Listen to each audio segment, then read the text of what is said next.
Hello friends, मैं हूं Devraj. Start करते हैं रेडॉक्स रिएक्शन के एक और लेक्चर के साथ पे और लास्ट लेक्चर के साथ पे। ठीक है, लास्ट लेक्चर इसलिए कह रहा हूँ कि थ्योरेटिकल पोर्शन पूरी तरीके से कवर हो जाएगा। 100% जो थ्योरी है ना, जो थ्योरी है चैप्टर की पूरी तरीके से कंप्लीट हो जाएगी। ठीक है, अब जो बचेगा तो क्या बचेगा, देखो एक तो आपकी तरफ से बचेगा क्या, एक तो क्वेश्चंस की प्रैक्टिस। ठीक है, जितने मैक्सिमम नंबर ऑफ क्वेश्चंस को आप प्रैक्टिस कर सकते हो करो। ठीक है, ऑब्वियस बात है, जितनी ज़्यादा प्रैक्टिस करोगे क्वेश्चन को उतनी ज़्यादा आपकी जो है चैप्टर में पकड़ आ जाएगी। ठीक है, और मेरी तरफ से एक टास्क बचेगा इस चैप्टर के लिए, वो क्या है कि बीच बीच में जो क्वेश्चंस की सीरीज होंगी है ना, कुछ क्वेश्चंस, कुछ प्रीवियस ईयर के क्वेश्चंस को डिस्कस करते रहेंगे। ठीक है, उसके अलावा हम लोग नेक्स्ट चैप्टर जो है वो तो स्टार्ट करेंगे ही करेंगे। ठीक है, तो चलो स्टार्ट करते हैं रेडॉक्स रिएक्शन के लास्ट लेक्चर के साथ। ठीक है, इस वाले पार्ट में हम लोग डिस्कस करेंगे बैलेंसिंग ऑफ रेडॉक्स रिएक्शन के बारे में। ठीक है, बैलेंसिंग ऑफ रेडॉक्स रिएक्शन। ठीक है, ये बहुत इंपॉर्टेंट चीज़ है, रेडॉक्स रिएक्शंस को बैलेंस किस तरीके से किया जाता है, उस चीज़ को हम लोग इस वाले टॉपिक के अंदर डिस्कस करेंगे। ठीक है, बात समझ में आती है?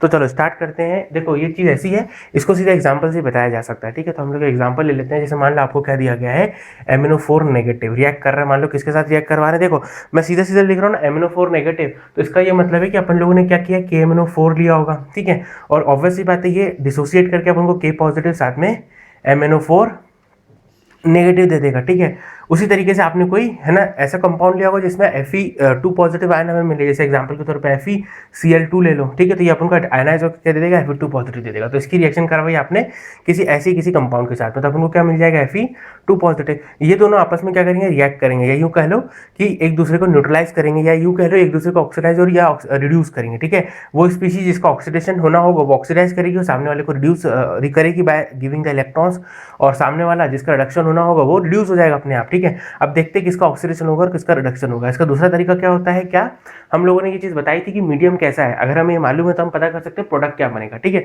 तो देखो एग्जाम में तो आपको सीधे सीधे प्रोडक्ट बना के दे देगा और पूछ इस टाइप का क्वेश्चन पूछेगा कि यहाँ पे लिख देगा एक्स, बोलेगा एक्स की वैल्यू बताओ, यहाँ पे लिख देगा वाई, बोलेगा एक्स वाई की वैल्यू बताओ, कुछ भी इस टाइप का सवाल पूछेगा अगर डायरेक्टली या प्योरली बैलेंसिंग से क्वेश्चन आता है तो। ठीक है, लेकिन ऑब्वियसली बात है अगर एडवांस लेवल में बात की जाए तो सीधे सीधे बैलेंस करने तो बोलेगा नहीं आपको। ठीक है, वो आपको कोई ना कोई क्वेश्चन देगा जिसमें ये बैलेंसिंग का एक छोटा सा पार्ट होगा। ठीक है, बैलेंसिंग का उसमें एक छोटा सा पार्ट होगा, मतलब पूरे क्वेश्चन को सॉल्व करने के लिए आपको क्वेश्चन रेडॉक्स रिएक्शन को बैलेंस भी करना पड़ेगा। ठीक है ना, तो उस टाइम पे अपन को प्रोडक्ट भी बनाना पड़ेंगे। तो प्रोडक्ट कैसे बनेंगे, अब जैसे मान लो यहाँ लिख दिया मैंने एसिडिक मीडियम, तो ये आप समझ जाओगे कि एसिडिक मीडियम पे क्या होता है, अपन को मालूम है ये बना लेता है Mn2 पॉजिटिव, और जो ये है ये किसमें कन्वर्ट हो जाता है, Fe3 पॉजिटिव में कन्वर्ट हो जाता है। तो ऑब्वियसली बात है 4 टू साइड ये +7 के ऑक्सीडेशन स्टेट में, 4 टू साइड 8 में से एक जाएगा तो +7, ये +2 पे था, ये +3 पे था। अब आपको यहाँ से दिख रहा होगा कि +7 से +2 पे जा रहा ऑक्सीडेशन नंबर डिक्रीज कर रहा है, इसका मतलब ये रिडक्शन हो रहा है।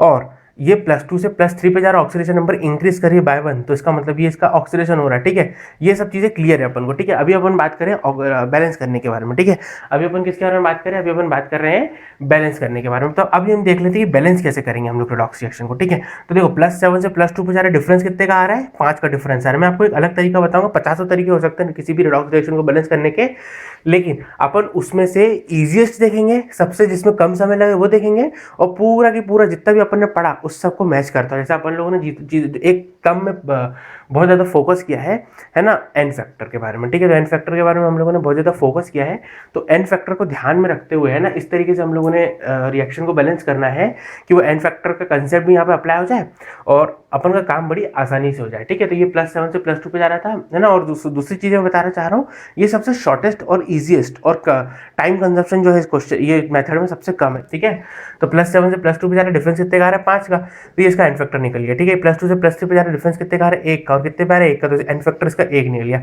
उसके बाद क्या करना है, आप इसको इससे मल्टीप्लाई कर दो, इसका जो एन फैक्टर था उसको इसके मोलर कोएफिशिएंट बोल दो, या इसके साथ मल्टीप्लाई कर दो, ऐसा कर लो क्रॉस मल्टीप्लाई कर दो, इसका एन फैक्टर को इसके साथ, इसको इसके साथ। ठीक है, तो ये कितना हो जाएगा 1 और ये कितना हो जाएगा 5। ठीक है, बात समझ में आती है। अभी मैं इसको समझा भी दूंगा ऐसा कर क्यों रहे। अब जो आपके जो मेन एलिमेंट्स है जैसे मैग्नीज है, आयरन था, इनको बैलेंस कर लो। ठीक है, तो एमएन यहाँ पे कितने, मैग्नीज कितने यहाँ पर 1, तो यहाँ पर भी 1 ही होगा, और 1 लिखने की जरूरत नहीं, तो लिखो चाहे नहीं लिखो आपकी मर्जी है। 5 है तो ये भी कितने होंगे, 5 होंगे। ठीक है, अब आपको क्या करना है, उसके बाद तीसरी बारी आती है, एक बार आपने क्या करा एन फैक्टर पता कर लिया, ये तो मैं आपको समझा रहा हूँ, इससे समय लग रहा है, एक बार सीख जाओगे तो देखना कितनी जल्दी सवाल हो जाएंगे सॉल्व। ठीक है, एक बार आपने एन फैक्टर पता करा, उसके बाद आपने दोनों को एक दूसरे से मल्टीप्लाई कर दिया अपोजिटली। ठीक है, तीसरा आपने क्या करना है, जो मेन मेटल्स थे उनको बैलेंस कर लिया, या मेन आयंस जो थे ना उनको बैलेंस कर लिया।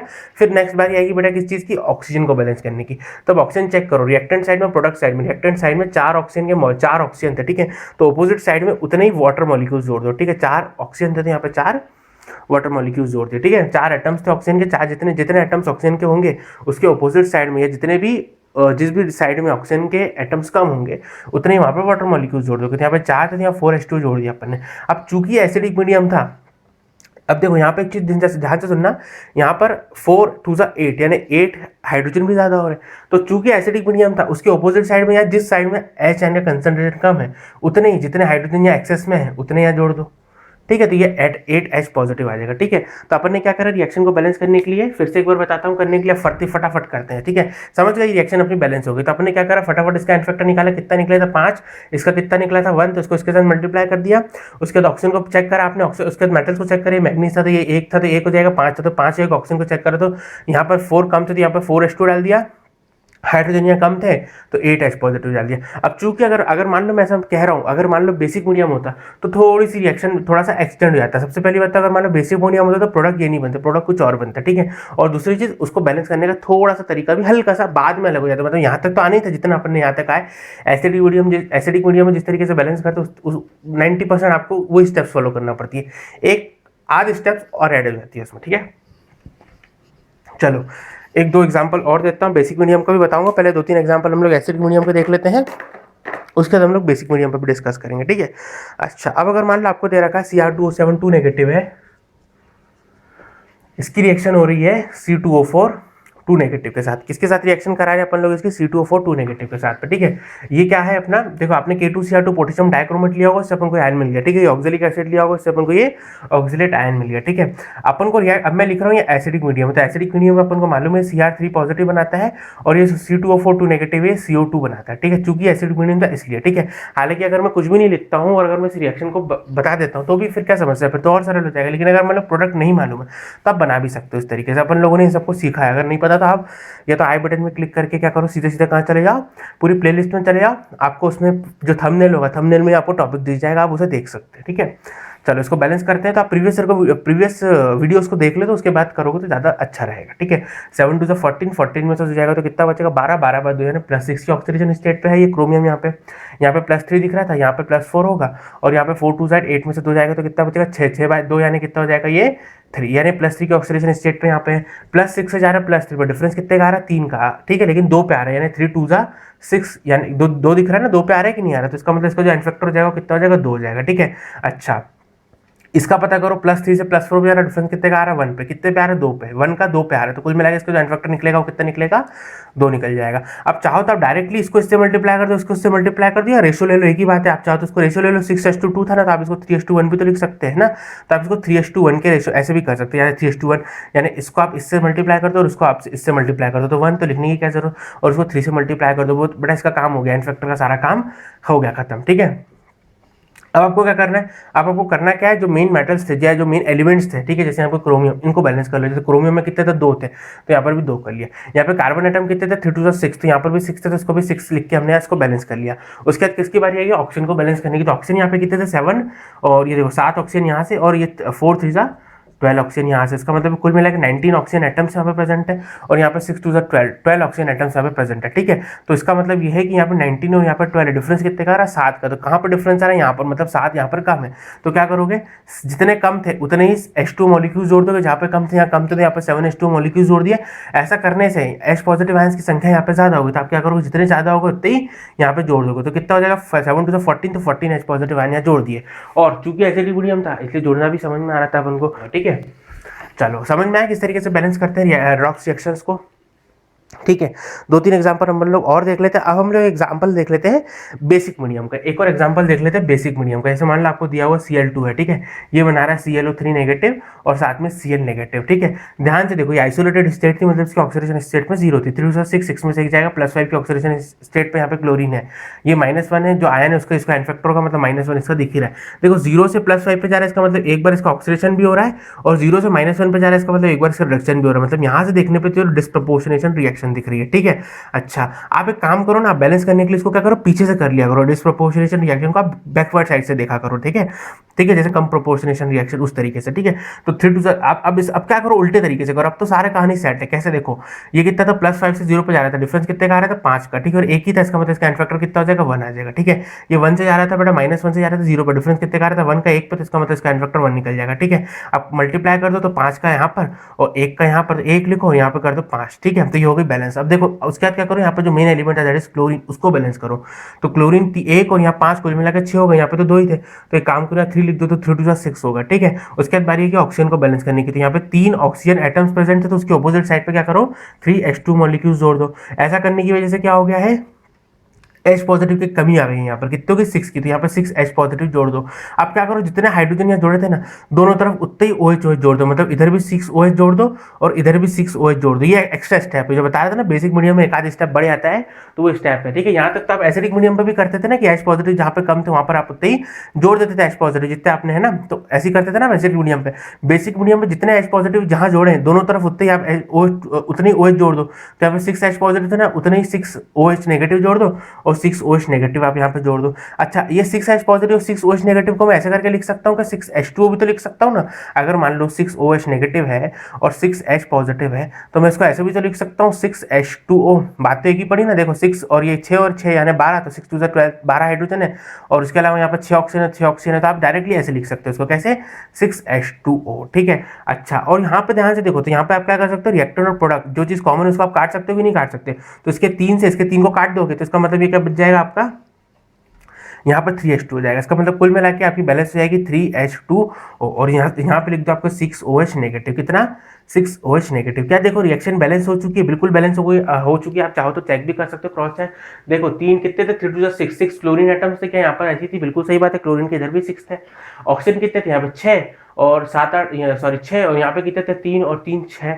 हाइड्रोजन कितने थे यहाँ पे 6 और यहाँ पे 3 टू 6 है, तो पूरी रिएक्शन जो है पूरी तरीके से बैलेंस हो चुकी है। अच्छा, चाहो तो उसका सिग्निफिकेंस भी समझ लो। क्या देखो ये +5 से जा रहा है 0 पे, इसका मतलब क्या हो रहा है, इसका रिडक्शन हो रहा है, ऑक्सीडेशन नंबर डिक्रीज कर रही है। इसका मतलब ये कि 5 इलेक्ट्रॉन्स को गेन कर रहे हैं, 5 इलेक्ट्रॉन्स को गेन कर रहा है। इसका एक मॉलिक्यूल की बात करो तो 5 इलेक्ट्रॉन्स को गेन कर रहा है, ठीक है, समझ में आ रहा है, 5 इलेक्ट्रॉन्स को गेन कर रहा है। अच्छा, ये -1 से 0 पे जा रहा है, डिफरेंस कितने का आ रहा है 1 और -1 से 0 पे जा रहा है, इसका मतलब ऑक्सीडेशन हो रहा है। इसका मतलब सबसे पहले बात तो समझ में आ रहा है, ऑक्सीडेशन हो रहा है, रिड्यूसिंग एजेंट है, इसका रिडक्शन हो रहा था, ऑक्सीडाइजिंग एजेंट था। चलो ठीक है, ये -1 से 0 पे जा रहा है, तो इसका मतलब ये एक इलेक्ट्रॉन को ले रहा है, ठीक है, एक इलेक्ट्रॉन को ये क्या कर रहा है, सॉरी -1 से 0 पे जा रहा है, एक इलेक्ट्रॉन को दे रहा है, इसका मतलब एक इलेक्ट्रॉन को ये क्या कर रहा है, एक इलेक्ट्रॉन को ये डोनेट कर रहा है, लिख लेता है डोनेट कर रहा है, ठीक है, ये एक इलेक्ट्रॉन को लॉस हो रहा है। अब इसको तो 5 चाहिए है और देने वाला एक ही था, इसलिए अपन को 5 चाहिए होंगे, तो एक एक करके सब दे देंगे, तो ये भी 5 देंगे। तो आपको सिग्निफिकेंस भी समझ में आ रहा होगा कि ऐसा क्यों किया। तो अगर आप इस तरीके से सॉल्व करोगे समझ करके कि एक एक स्टेप, तो ऑब्वियसली बात है आपको टाइम लगेगा। तो इसके लिए अपन ने जुगाड़ बैठाई किस चीज़ की बेटा, एन फैक्टर की। एन फैक्टर सवाल जो है वो ऐसे सॉल्व हो जाता है, बिल्कुल एक मतलब कुछ ही समय में सॉल्व हो जाता है, 10-15 मतलब 5-7 सेकंड लगते हैं सॉल्व होने में। जब प्रैक्टिस हो जाएगी ना, जैसे आप खुद सॉल्व करोगे क्वेश्चन को, तो आपको पता भी नहीं पड़ेगा रिएक्शन कब बैलेंस हो गई, ठीक है ना। ये तो मैं समझाने के लिए बता रहा हूं, इसलिए थोड़ा समय लगा, 1-2 मिनट लगे रिएक्शन को बताने में, 3-4 मिनट भी हो सकता है, लेकिन स्टिल ऑब्वियस बात है क्या, अगर आप खुद करोगे, ठीक है, जब आप क्वेश्चन की प्रैक्टिस करोगे तो बहुत कम समय जो है आपको लगेगा, ठीक है। अब 1-2 मैं चीज़ें और बताता हूँ आपको, ठीक है। चलो 1-2 कंसेप्ट बताता हूँ पहले, तो फिर उसके बाद मैं फिर क्वेश्चंस करवाऊंगा, ठीक है।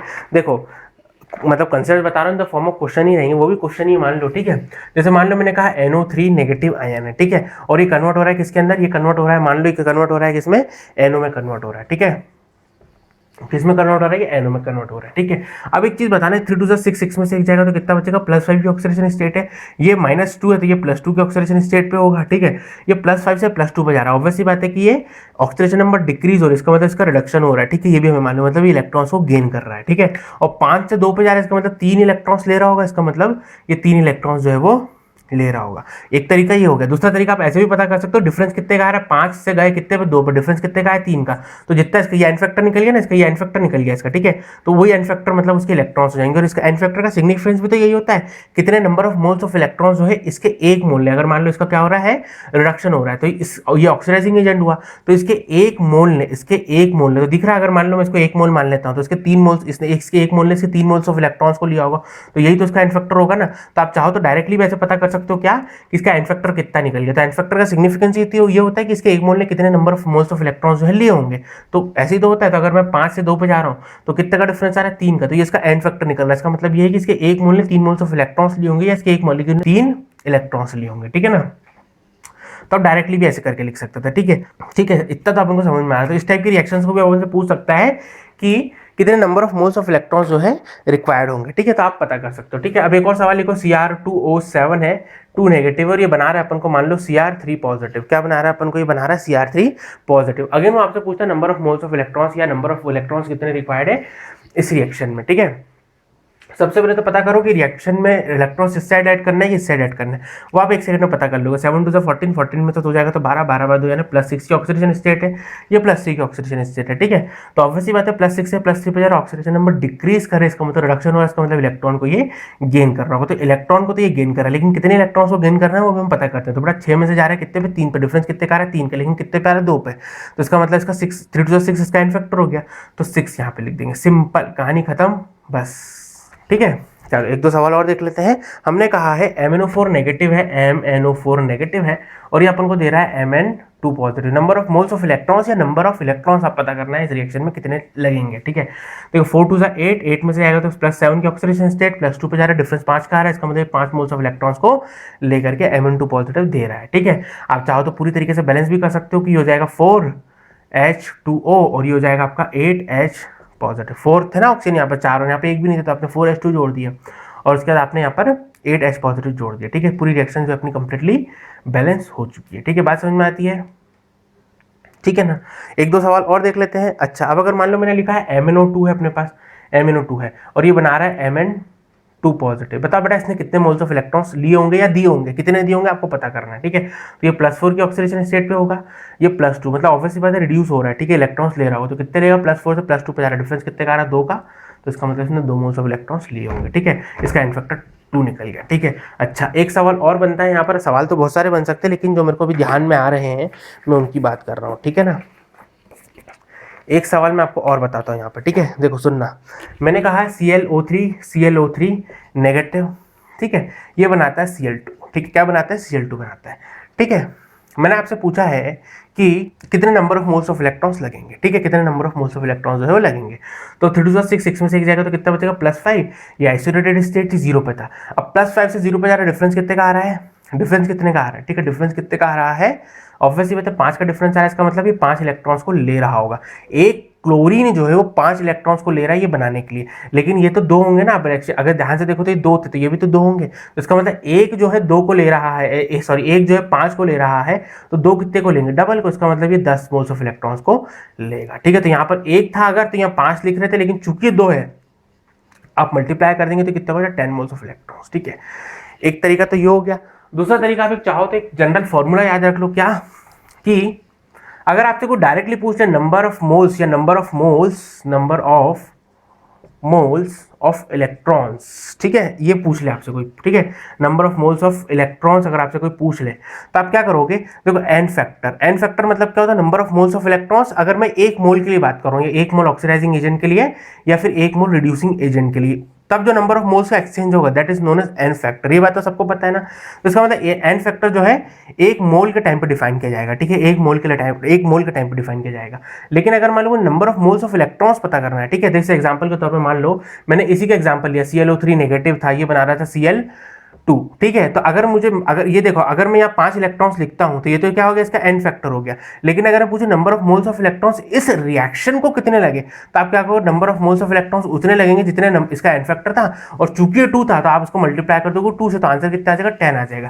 तो आपने 2 से मल्टीप्लाई करा, क्यों, क्योंकि इसका स्टोइचोमेट्रिक कोएफिशिएंट था। इसका मतलब अगर आपको टोटल नंबर ऑफ इलेक्ट्रॉन्स पता करना है, तो आप क्या करोगे, जो भी एन फैक्टर होगा उसको मल्टीप्लाई कर दोगे आप सिंपल मोलर कोएफिशिएंट के साथ में, ठीक है, मोलर कोएफिशिएंट या स्टोइचोमेट्रिक कोएफिशिएंट के साथ मल्टीप्लाई कर दोगे तो आपको क्या मिल जाएगा, total number of moles of electrons जो है ना एक्सचेंज हुए हैं आपको मिल जाएगी, ठीक है। इस तरीके से आप सवाल कर सकते हो, क्योंकि एन फैक्टर तो सिर्फ 1 मोल के लिए डिफाइन होता है, 1 मोल ऑफ ऑक्सीडाइजिंग एजेंट या 1 मोल ऑफ रिड्यूसिंग एजेंट के लिए। लेकिन अगर वो टोटल पूछ ले, मतलब वो सिर्फ 1 मोल के लिए ना पूछे, 10 मोल के लिए भी पूछ सकता, तो जो भी मोलर कोएफिशिएंट होगा मल्टीप्लाई कर दोगे, जैसे यहाँ 2 था तो आप 2 से मल्टीप्लाई कर दोगे तो आपको total number of moles of electrons है वो मिल जाएंगे। ठीक है, चलो बेटा ये जो लेक्चर था, इस लेक्चर के साथ में ये लेक्चर खत्म होते ही अपन का जो रिडॉक्स रिएक्शन है पूरी तरह से जो है वो कंप्लीट हो जाएगा। अब हमारे पास रिडॉक्स रिएक्शन में थ्योरी पोर्शन में कुछ भी नहीं बचा है जो मैं बताऊं आपको। अब मेरी तरफ से तो चीजें कंप्लीट हो चुकी है, थ्योरी अगर मैं बात करूं तो। ठीक है, थ्योरेटिकल पोर्शन पूरा कंप्लीट हो चुका है।